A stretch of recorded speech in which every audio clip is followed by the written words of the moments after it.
Good evening. It looks like an RV, but Halton police say it was actually a container used to transport stolen vehicles. And now 4 people have been arrested, 4 more are wanted, and police say an organized auto theft group has been dismantled. CTV's Rahim Ladani has the details.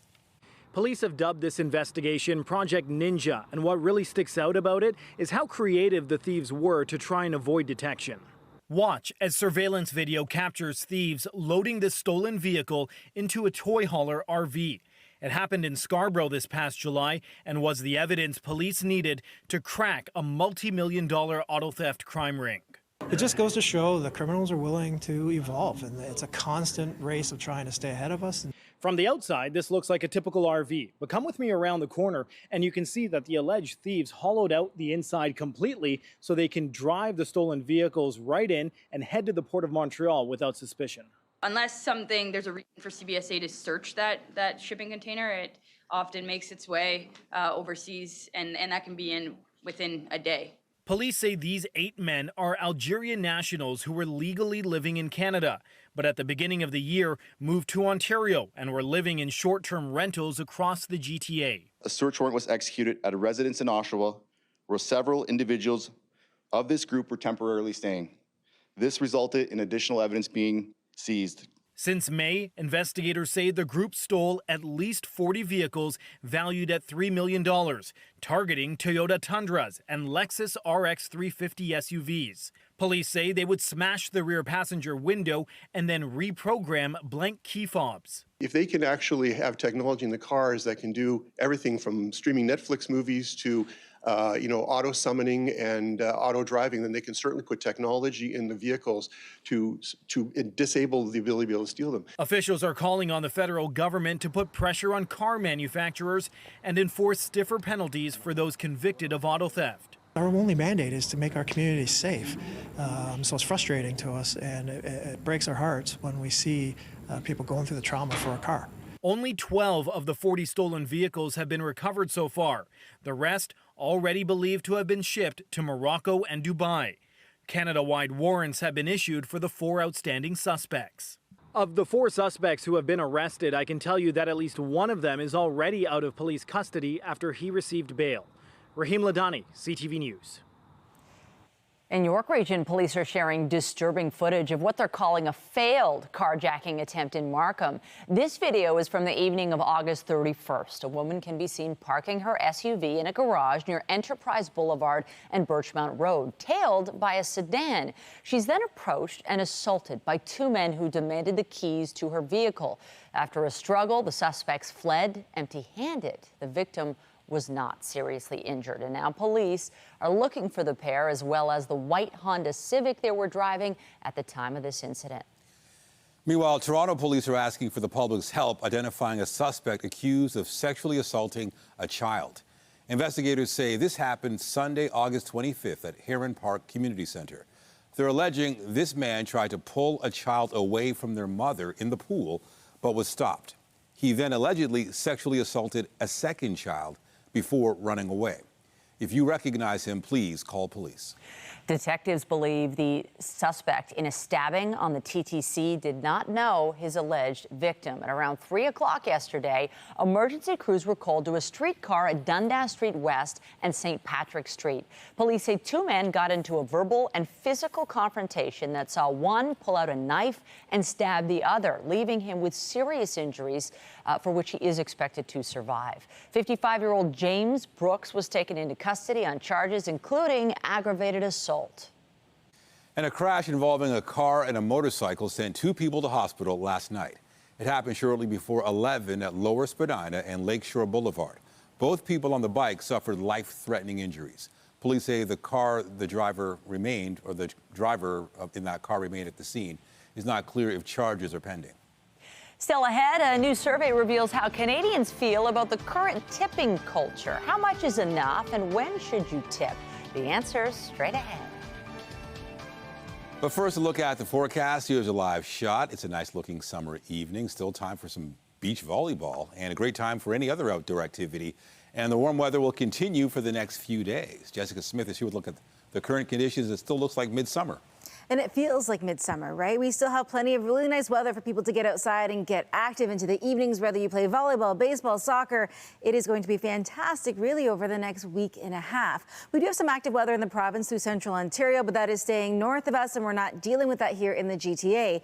We're kind of sitting in the low 20s, feeling into the mid 20s, and it stays warm as we head in towards the end of our day as well. Through the island, sitting at about 19, a little more cloud cover out through Pearson, but overall it is warm. Into this evening, staying above seasonal. Coming up, I'll have a full look at your long-range forecast as we step in towards the end of the week. But right now, it's back over to Nathan. All right, thank you, Jess. To a big development in the story we first brought to you as part of a CTV News investigation. A panel of judges has thrown out a decision by the OPP that called an officer's misconduct not serious, even though it was a factor in a man's death. Now, CTV's John Woodward reports his widow hopes this means changes in police accountability across the province. The level of hurt and pain that I'm in, I just don't think anybody else deserves that. Courtney Darthenay has been fighting for 3 years to do right by her late husband, Tyler Dorsick. We both believe in standing up for what's right. The 35-year-old was struck and killed in Midland in 2020 by an OPP cruiser driven by Constable Jamie McBain out on a coffee run. He was crossing against the light at night. It was an accident. She tried to revive him. McBain wasn't charged criminally, but she was found to have committed discreditable conduct for speeding. Then the OPP declared the misconduct not serious, narrowing the scope of punishment and cutting Darthenay out of a discipline hearing. Their explanation, just a boilerplate letter.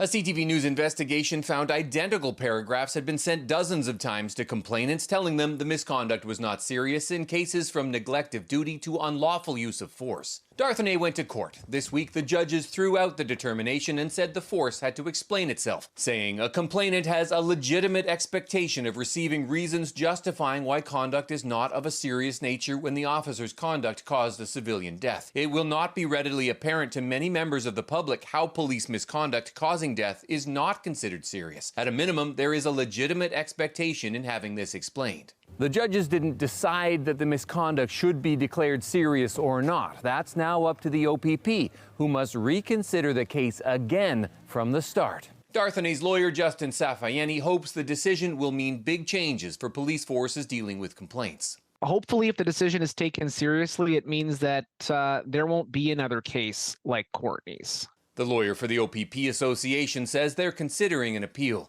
Nevertheless, Darthenay feels her husband would be proud. And really pleased that he has like this legacy now, that he's essentially going to help other people from getting treated the way I was. She hopes the decision prompts the OPP to realize its discipline process needs a serious look. John Woodward, CTV News. Still ahead tonight, marking a somber anniversary in New York, remembering the events of 9/11 and the lives lost 23 years ago today. Now to a question facing anyone paying for a meal or service. How much should you tip, and what exactly should you be tipping for? A new survey sheds some light on how Canadians feel about the current tipping culture. CTV's Mike Walker is live tonight with more. Mike. Well, Nathan, Michelle, you may have noticed that tipping is an option at more and more businesses, but the survey found that most Canadians are uncomfortable with the increased requests and prefer to tip at traditional businesses like restaurants and salons. From restaurants to salons and even retail, tipping prompts are appearing at more and more businesses. I think it's gotten a little out of hand sometimes. And with payment terminals suggesting tip amounts from 15 to 22%, it's sparking debate about how much gratuity is too much. It's exaggerated. I mean, you know, you have the tax, you have the tip, so now going to a restaurant costs you 30% more minimum. My comfort level is normally, honestly, 10 to 15%. I feel like now a lot of things are getting more expensive. So, you know, for us, I'm a small business owner as well. So I feel like that is within my range.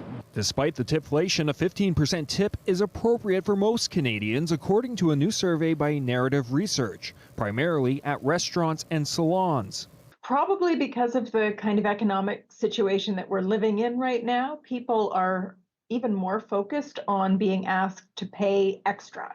And not everybody feels comfortable being asked for a tip at a lot of different places. The poll of more than 1,200 Canadians found 77% agree on tipping while dining at a restaurant and 60% at the salon or barber shop, while nearly half of the respondents supported tipping hotel housekeeping, taxi drivers, and third-party food delivery services. It just depends how the service it is, actually.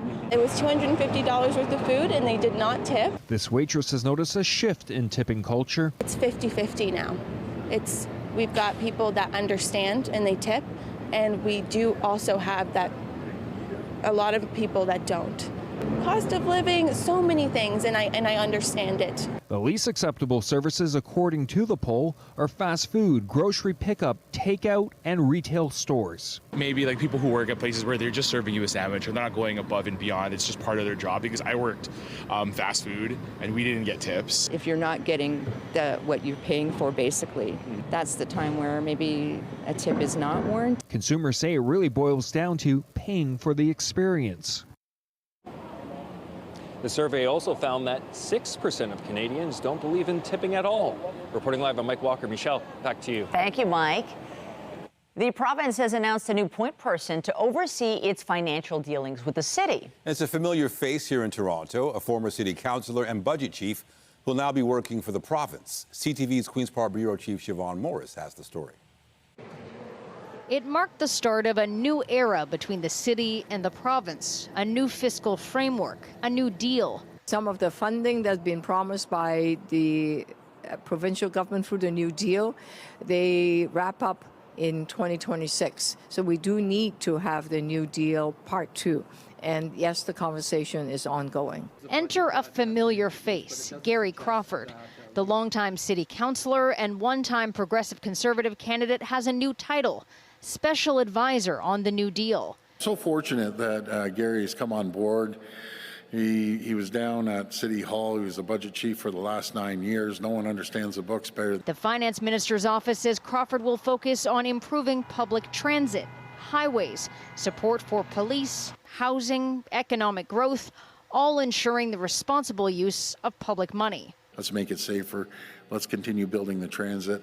So those are some of the areas that Gary's going to be focused on. Crawford says there are still a lot of finer points to be hammered out, especially on the upload of the Gardner and DVP. Recognizing that some of the financial challenges that the city has been having over the last little while. The economic health of the city over the longer term is important too. How do we move forward on continuing the support, whether or not there's more support or there's work that city can do on the city side and looking at different kinds of priorities? This is a part-time gig for Crawford, paying over $600 a day, likely over a few years. It comes the same week as he was appointed chair of the Ontario Cannabis Store. He brushes off any criticism of these appointments, saying he comes with a special skill set.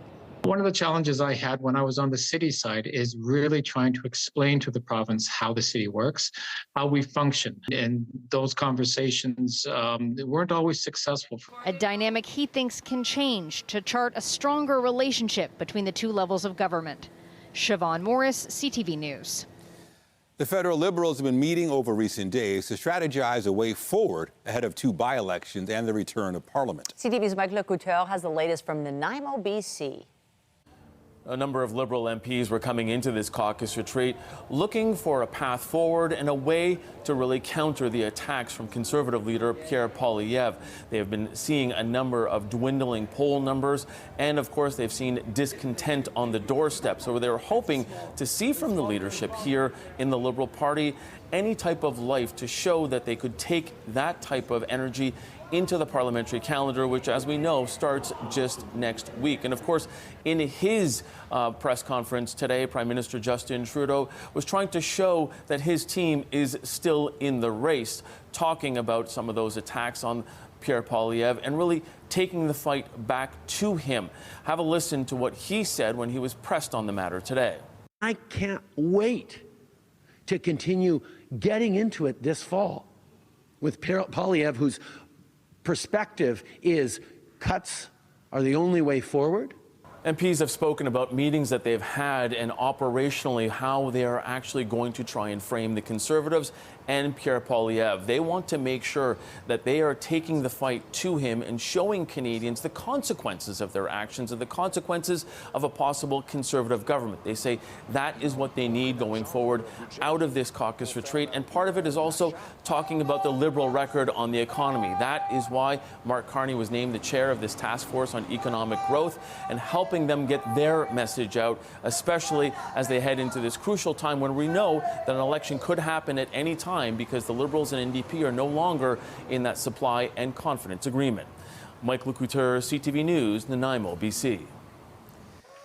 And as the NDP caucus meets in Montreal, Jagmeet Singh is responding to remarks today from Conservative leader Pierre Poilievre. Poilievre said he was preparing to put forward a motion of non-confidence in the minority Liberal government and challenged the NDP to support it now that their deal with the Trudeau Liberals has ended. Singh said he wasn't going to listen to him and will consider all legislation on a vote-by-vote basis. The Liberals can also turn to the Bloc Québécois for support to keep their minority government afloat. Residents of the Saskatchewan community of Sandy Bay can return home after a wildfire evacuation that lasted nearly a month. The Peter Ballantyne Cree Nation says the evacuation order has been lifted and all essential services are now fully operational. Residents were told to flee their homes back on August 13th. More than 1,400 people were displaced, and local officials say residents will be glad to return to familiar surroundings after sheltering in Prince Albert, Saskatoon, and Regina. Meanwhile, as Jasper recovers from its own wildfire emergency, experts are warning it's not realistic to expect housing will be secured for everyone who lost their homes in the July blaze. An engineering manager shared that opinion with Jasper Town Council as it received an update on rebuilding efforts. The Joint Recovery Coordination Center has been focused on securing housing for essential workers like hospital staff. According to the municipality website, housing has been secured for 95% of the town's essential workers. Wildfires and flooding have plagued much of the country over the summer, but a different natural disaster has now been confirmed as one of the costliest in Canadian history. A record-breaking hailstorm hit the Calgary area in early August, and it resulted in nearly $2.8 billion in insured costs. According to the Insurance Bureau of Canada, that would make it the second costliest event in Canada's history, following the 2016 Fort McMurray wildfire. The hail also caused damage to a significant portion of WestJet's fleets, prompting weeks of flight cancellations to ensure planes were repaired and safe to fly. And we're keeping an eye on the ongoing labor negotiations between Air Canada and the Airline Pilots Association. While a strike or lockout could begin no earlier than September 18th, Air Canada has said it could begin an orderly wind down of its network in advance.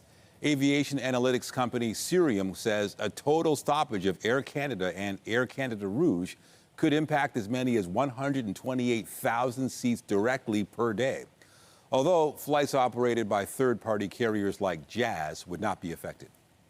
Kamala Harris and Donald Trump are both claiming victory after last night's U.S. presidential debate, where they sparred over abortion, the economy, and even crowd sizes. Here's CTV's Washington Bureau Chief Joy Malbon with the details on the exchange and the aftermath.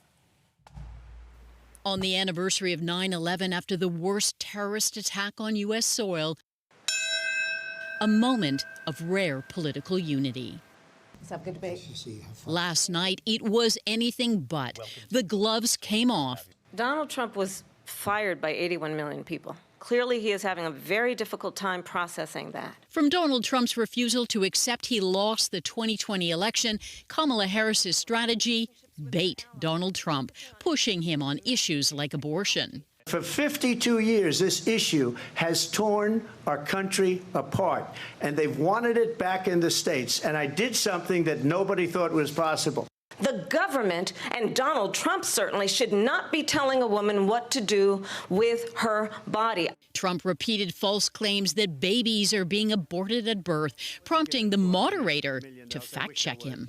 There is no state in this country where it is legal to kill a baby after it's born. Trump tore into Harris as too liberal, linking her to President Joe Biden. She just started by saying she's going to do this, she's going to do that, she's going to do all these wonderful things. Why hasn't she done it?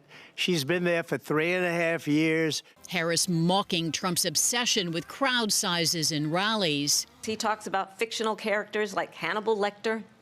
He will talk about windmills cause cancer. And what you will also notice is that people start leaving his rallies early out of exhaustion and boredom. And I will tell you, the one thing you will not hear him talk about is you. People don't go to her rallies. There's no reason to go. And in a bizarre moment, Trump on immigration repeated a false racist conspiracy theory about migrants eating people's pets in Ohio. They're eating the dogs, the people that came in. They're eating the cats. They're eating the pets of the people that live there. The microphones were muted, facial expressions were not, and when the dust settled, polls suggested that Harris had won. Trump telling Fox News the debate was rigged, and he likely won't do another. Again, the reason you do a second debate is if you lose, and they lost. Harris says she's up for another debate, but with less than 2 months to convince undecided voters. For now, both candidates will take their battle back to the campaign trail. Joy Malbon, CTV News, Washington. Residents along the U.S. Gulf Coast are bracing for the arrival of Hurricane Francine. It's coming no matter how I feel. I'm just praying everybody stays safe. Landfall is expected to be imminent about 90 minutes west of New Orleans. As it approaches, Hurricane Francine is strengthened to a Category 2 storm. And the death toll from the strongest storm to hit Asia this year has risen to at least 179 people in Vietnam. Boats are being used to rescue those who are stranded and deliver supplies to flooded towns and villages near the capital, Hanoi. Typhoon Yagi made landfall on Saturday, carving a path of destruction and triggering devastating landslides and floods. At least 145 people are still missing. The top diplomats of the U.S. and U.K. were in Ukraine today as President Volodymyr Zelensky urges allies to approve the use of their weapons for long-range missile strikes against Russia. Both of our bosses, no doubt, will discuss this when they meet later this week, actually on Friday, in Washington. Just speaking for the United States, from day one, as you've heard me say, we have adjusted and adapted as needs have changed, as the battlefield has changed. And I have no doubt that we'll continue to do that as this evolves. Ukraine says it wants freer rein to hit Russian targets that are involved in Moscow's full-scale invasion. U.S. officials have said the use of American weapons deeper into Russian territory could lead to escalation. Secretary of State Antony Blinken accused Russia of escalation, saying it's now acquiring Iranian ballistic missiles, something Iran denies. In central Gaza, hospital officials say 14 people are dead after an Israeli airstrike hit a UN school that was sheltering displaced Palestinian families. Israel's military says it was targeting Hamas militants who were planning attacks from inside the school, which is located in the Nuseirat refugee camp. As local officials counted at least one woman and 2 children among those killed, Israel has argued Hamas is to blame for operating in civilian areas. And as Joy mentioned earlier, Americans gathered today to mark 23 years since 9/11, the deadliest terrorist attack on U.S. soil. Andrew Anthony Abate. Vincent Paul Abate. Family members of some of the nearly 3,000 killed on that day in 2001 read their names out during a memorial at Ground Zero in New York. The World Trade Center's Twin Towers were brought down after they were hit by commercial airplanes hijacked by terrorists. Ceremonies also took place at the Pentagon and in a field in Shanksville, Pennsylvania, where one of the planes was brought down by passengers. Coming up on CTV News, look who's in town. Will Ferrell walks the red carpet for the screening of his new documentary. We catch up with the fan favorite on day 7 of TIFF.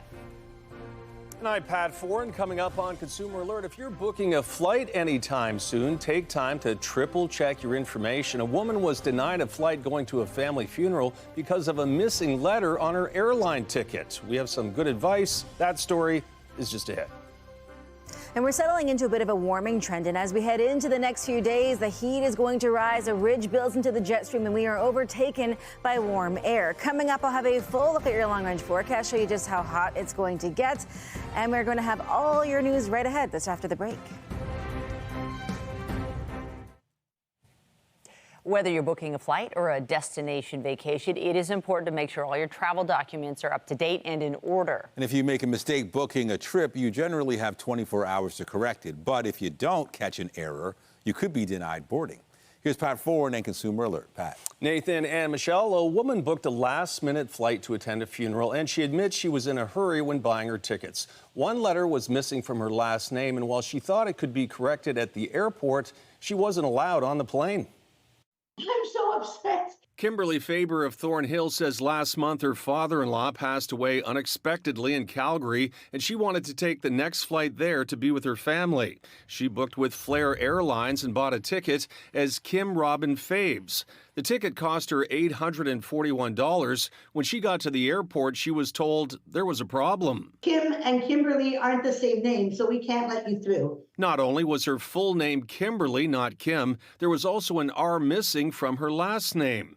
The airline said it was unfortunate, but she was not allowed to board the plane. I had just lost my father-in-law. I'm panicking. I'm not going to make it to the funeral in time. Faber was able to catch another flight later that day, but had to buy another ticket at her expense at a cost of $954. We hear these stories more often than I like, and very sympathetic to consumers who have to go through that. The Travel Industry Council of Ontario says most airlines will allow passengers to correct mistakes within 24 hours for free or a small charge. You may have even longer depending on the fare class you're in. Passengers are advised to slow down and triple check information before booking. Spelling, passport dates, date of issue, date of expiry, little things like that that can have a big impact, when you're at the airport. When CTV News reached out to Flair about Faber's case, a spokesperson said the reservation was made online with an error in the last name. Flair said Faber could have made a simple name correction online for free, but that given the stressful and unusual circumstance, we will be reaching out to Ms. Faber to offer a future travel credit. Flair Airlines gave Faber just over $800 towards another flight, which was great news for her. Even to get it back in any shape or form, it's better than nothing. And I really do appreciate what CTV has helped me accomplish. And you really shouldn't fly with a typo on an airplane ticket. Even if one airline allows you to fly somewhere, you may not be allowed to fly back, which could leave you stranded in another city or country. On your side, I'm Pat Foran. If you have a consumer story idea, email us at alert@ctv.ca. Another day of sunshine and many more to come, and it was even warmer today than it was yesterday. Yeah, and the temperatures are still going up. It's almost hard to believe. It's so nice. It feels like we're holding on to the summer weather, right? It is one of those times of year where we have that transition taking place. We're getting ready for fall activities. We're getting ready for fall sports, all these different things, but you still want to spend time outside. And it has been a little cool. The weekend was a little fresh. Monday was not my favorite, but as we've made our way throughout the week, it's only gotten nicer. High pressure really has settled in. And we've got a bit of a warming trend taking place as we step into the next few days. It has been beautiful outside. We're kind of teetering on that just above seasonal mark. And it only gets nicer as we head throughout the rest of the weekend and towards the weekend. A little light haze out there right now, but overall it's been really nice if you want to spend some time outdoors. And as we take on the town for TIFF, or you're spending time outside, you play baseball, you play soccer, you play volleyball, it doesn't matter. We have a great forecast kind of to accompany all of it. Bit of a ridge in the jet stream bringing some warmer weather to portions of northern and central Ontario. We will experience that warm up even more so as we head into the day tomorrow. Right now, 21 feeling like 23. So we're around that seasonal norm, at least at this moment. Into this evening, we'll sit at 16. So holding on to some warmer air as we go through the overnight. It's more seasonal through areas, say through Peterborough, Bancroft, and out towards Kingston. Now, into your Thursday, it's going to be hot. 28 feeling like 33, and the temperatures just continue to rise really right around southern Ontario. So the heat is on. So I know we are stepping in towards the start of the astronomical fall season later on this month, but we still have to think in that summer mindset when it comes to sun protection and hydration. A little scatter shower activity making its way through central Ontario, but overall we stay nice and dry here in southern Ontario, the GTA, and across the city of Toronto. Now, through the rest of our evening, it's not too bad out there. We're looking at just a few light clouds kind of holding on right now.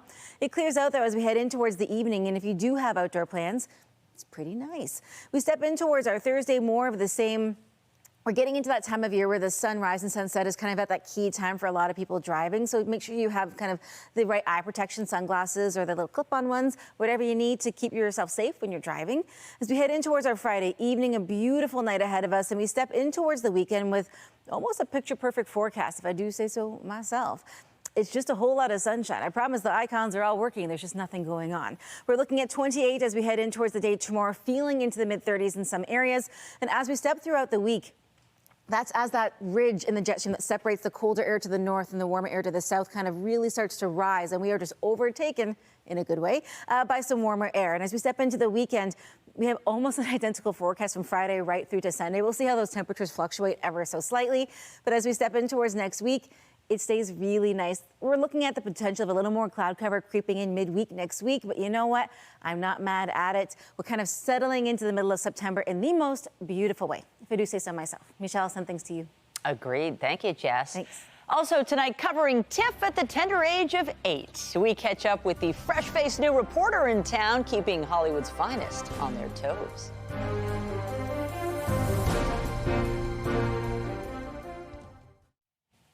Deaths from Mpox in the Democratic Republic of Congo have surpassed 600 and continues to climb. And here in Canada, health officials are urging vulnerable groups to get vaccinated. We get more from our health reporter, Pauline Chan. There's a new strain of Mpox causing concern in the Democratic Republic of Congo. What we're seeing now in Africa is outbreaks of clade 1, and that seems to be causing more severe disease and with a higher case fatality rate. Mpox is a viral disease that can be transmitted through direct contact, like sexual contact or providing care to a person. It can also be transmitted through droplets, as well as through contaminated bedding, linens, other kinds of household items. While an Mpox vaccine has been available in Canada for about 10 years, Dr. Christine Navarro has been studying the effectiveness of a single dose of the vaccine, normally given in 2 doses 4 weeks apart. What we found was that the effectiveness of a single dose of Mpox vaccine or Imvamune vaccine was about 58%. So that means that the infection rates were about 58% lower among persons who were vaccinated compared to those who were unvaccinated. A significant benefit, especially for those in Africa where vaccines have been in short supply. But that doesn't mean people in Canada should skip their second dose. In 2024, we've had 166 Mpox cases versus 33 in all of 2023. So again, that's why we're really emphasizing for people to get vaccinated. Sean Hossain of the health information group Katie says the vaccine is free for men who have sex with men or sex workers. And a specific subgroup of men who have sex with men. So these are people who've had a confirmed STI, a sexually transmitted infection in the last year, who have or are planning to have sex with 2 or more partners. And while there have been no Canadian deaths, he says we should be on our guard. Because infections and outbreaks that start in one place don't stay that way. We live in a globalized world. Contact your local health department for details on how to get the Mpox vaccine. Pauline Chan, CTV News. New figures on the Ontario Autism Program show a widening gap between the number of children seeking services and the number receiving funding. That's according to new documents obtained by the Canadian Press. The growing gap comes despite a budget of $720 million, more than double the funding under the previous Liberal government. The Ontario Autism Coalition says a key factor is the complicated process, which involves families spending up to 4 hours with program administrators to assess how much funding a child needs. Premier Doug Ford said investments into the system will continue. Well, it's day 7 of the Toronto International Film Festival, and a comedy icon is in town tonight to promote a new documentary. This evening, Will Ferrell walked the red carpet alongside former head Saturday Night Live writer Harper Steele to promote their documentary, Will and Harper. The doc follows the pair as they take a road trip across the United States following Steele's announcement of her transition. The duo spoke about the reaction of people in the U.S. when interacting with a trans woman. It showed us, there's definitely still a lot of, there's fear and there's there's hate out there for sure. Some of which I think is just perpetuated by media and politicians and things like that. But it also showed us that, you know, there are a lot of places in America people were just nice, and I think humanity, you know, we really want people for the most part just to live their lives and be happy, and that was a nice takeaway for us. Yeah, I would agree. I would put the caveat on there. This wasn't a typical trans experience for many people, because I was moving through the country with a camera crew and Will Ferrell, which is not everyone's, you know, opportunity. So let's just keep that in mind. I think that there probably is still fear and danger to be encountered out there that I didn't encounter probably because of this person. Oh, yeah. The documentary, which was produced by Netflix, will be in theaters on September 27th.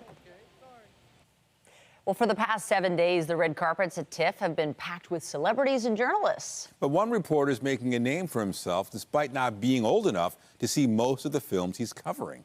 CTV's Andrea Case is live downtown tonight with more. Andrea, how old is this kid?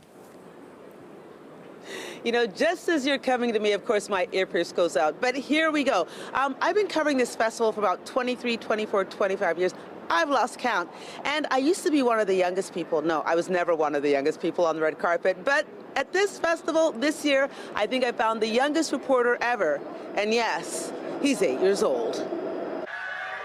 Virgin Radio morning host Darren and Deepa went looking for a child to cover TIFF because they've got a busy schedule. So Darren and I, obviously we have crazy schedules. So we're like, how about we create an opportunity for the younger generation? Also, really young, and also we don't have to work as late. So we actually did a casting call on our show on 99.9 Virgin Radio where we asked parents to send videos of their kids who might want to be a kid reporter for us. And the winner is? Liam Ton. Ton has been covering red carpet since TIFF's opening night last Thursday, and his list of gets has been impressive. But he even has to leave school early to head downtown. It's because I had to go to the TIFF red carpet. What do you want to know? Interviewing Denzel, Ben Stiller, Selena Gomez, and J-Lo. And the stars seem taken with the pint-sized reporter. Hi, Selena. I'm Liam. Selena Gomez even reposted his interview on the Emilia Perez red carpet. Oscar winner Denzel Washington made the effort to meet Ton eye to eye. I've heard American Gangster is a good movie. How can I be a Canadian gangster? You shouldn't be a gangster.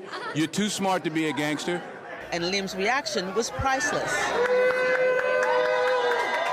While all of this is fun, journalism is not his life's ambition. He prefers his favorite subject, mathematics. And he'll put his smarts to good use. Be a doctor. Be a doctor. I have no doubt he's going to be a doctor. He can be a doctor, an actor, whatever he wants to be. Okay, so we are on King Street right now. Tonight, David Cronenberg's film, The Shroud, opens here at TIFF. We expect to speak to him as well as Jennifer Dale and a host of other Canadian actors.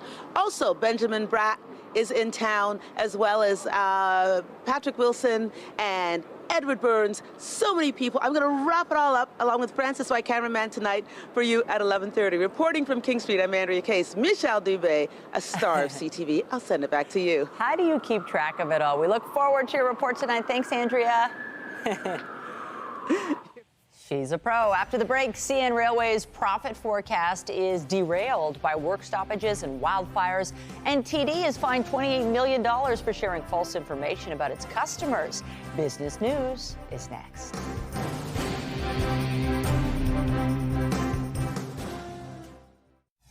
It just goes to show that criminals are willing to evolve, and it's a constant race of trying to stay ahead of us. Updating our top stories, Halton Regional Police say they've broken up an auto theft ring using what appeared to be an RV to transport stolen vehicles to the Port of Montreal. 4 men have been arrested, another 4 are wanted. Police believe at least 40 vehicles were stolen by the group. It's exaggerated. I mean, you know, you have the tax, you have the tip, so now going to a restaurant costs you 30% more minimum. A new survey reveals how Canadians feel about tipping culture. Most Canadians say they believe 15% is acceptable for places like restaurants and salons. The least acceptable locations for tipping, according to the survey, are fast food, grocery pickup, and retail stores. Fortunate that Gary has come on board. He was down at City Hall. He was the budget chief for the last 9 years. No one understands the books better. And the province has announced a former city councillor and budget chief will now be working out the details of the fiscal framework between Ontario and Toronto. Former councillor and PC candidate Gary Crawford has been appointed the province's special advisor on the New Deal. Crawford was also recently named chair of the Ontario Cannabis Store. Remember to keep up to date day and night at ctvnewstoronto.ca and by downloading the CTV News app. And if you ever have a news tip, photos, or video breaking news, let us know. Stocks moved higher today, fueled by gains in technology. Andrew Bell of B&M Bloomberg brings us the latest in business. Hello there. A rally in big tech stocks helped to lift the markets today, despite faster than expected core U.S. inflation data for August. Shares in NVIDIA jumped 8%. The CEO, Jensen Huang, says demand for the company's chips used for artificial intelligence computing is so hot that the scramble for supply has frustrated some customers. We have probably more emotional customers today, Huang said. It's tense. On the markets, the Canadian dollar was at 73.69 US cents, up 1/5 cent. West Texas Intermediate Oil traded at $67.31, up $1.56. Western Canadian Select Oil traded at $51.20, down $2.73. And the TSX Composite ended at 23,211.17, up just over 208 points. That's the latest in business. I'm Andrew Bell of B&M Bloomberg. The Business Report is brought to you by Canadian Western Bank, the bank built for business. Canadian National Railway Company is revising its earnings forecast down for the year. It made the move citing several factors, including the recent labor stoppage that saw both of the country's major railways grind operations to a halt. CN says it's since brought its trains fully back online, but earnings per share will probably be in the low single digits rather than the higher ones. And TD Bank has been fined nearly $28 million U.S. for sharing inaccurate information about customers with consumer reporting companies. Those companies compile data for credit reports, tenant and employee screenings, and other sensitive purposes. U.S. regulators said the company also took too long to correct errors once they were discovered. TD will pay nearly $8 million to tens of thousands of victims, along with a $20 million civil penalty. The bank says it has already taken steps to update its practices and cooperated fully. Just ahead, mystery solved. The iconic Winston Churchill portrait stolen from Ottawa's Chateau Laurier has been found. In moments, we'll tell you where authorities tracked it down.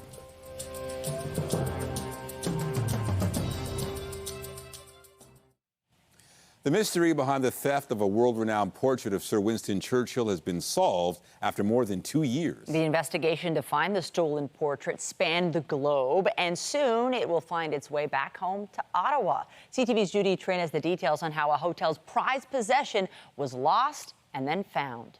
So where was it taken from? In here. Okay. In the reading room. Yep. Stolen nearly 3 years ago, this iconic portrait of Sir Winston Churchill by the renowned photographer Yusuf Karsh will soon be returned to the Chateau Laurier. This is the best day of our life. We've been dreaming about this. It was hanging on this side crooked on a wire, and those pictures are not hung on a wire. Bruno Lair, a maintenance worker, discovered that the original photograph of the British Prime Minister, dubbed the Roaring Lion, had been replaced by a fake. The theft happened around January 2022 during COVID lockdowns and wasn't reported stolen until months later. Ottawa police initially considered Lair the prime suspect. Well, because I found it and they thought it was an inside job. So basically, because I worked in maintenance, I knew how the picture was hung, because basically I hung the picture. so I could undo it. I never believed that he could be a suspect. After a 2-year investigation that stretched from England to Italy and back to Northern Ontario, Ottawa police arrested a 43-year-old man in April. We work very closely at different steps with the London Metropolitan Police and with the Carabinieri. The London Metropolitan Police were effectively our right hand in getting a lot of the information that was required about that we required to identify the subject. The real suspect, a man from Powassan, Ontario, has been charged with theft, forgery, and art trafficking. His identity is under a publication ban. Police say the thief gave the Churchill portrait to a London auction house. It was sold to an Italian buyer. The auction house and the buyer didn't know it was stolen. After renovations are complete, it will hang once again on these walls, where Lair will watch over it again, no longer a suspect, but an unsung hero. When it does come back, I'm rehanging it. Oh my God, you get dibs. Yep, I got dibs on it. Next week, Ottawa Police will travel to Rome for a formal announcement with the Italian police of its successful investigation. But it will still take a few more months before the Churchill portrait is shipped back to the Chateau Laurier. Judy Trin, CTV News, Ottawa. Quite the mystery. Makes me think they'll put some protective glass or something over it where you can't just take it off the wall. That's a crazy story. Lost and then found. Not so lost, but it is definitely found is the heat. We saw, thank you. We saw the heat kind of disappear over the weekend and the beginning of the week, and it has come back in spades. And as we head in towards the day tomorrow, we are looking at humidex values back into the 30s, reminiscent of those mid-summer days, and it is going to stay beautiful as we head in towards the end of the week. Some scattered showers to central Ontario, but they stay far north of us. We are dry, and it is going to be beautiful. Right now, comfortable, very seasonal at 21, feeling like 23, but still some heat in towards Windsor. As we step in towards the end of the week, it's just a whole lot of sunshine. You want 26? I got 26 for the next 4 days after Thursday. So enjoy it, but put on some sunscreen. Oh, picture perfect. Thank you, Jess. That's it for us, but be sure to join Omar Sachedina at 11 for CTV National News, followed by Zoraida Allman with your next local newscast at 11:30. In the meantime, our coverage continues anytime on CB24 and at ctvnewstoronto.ca. That's it for us. Have a great night.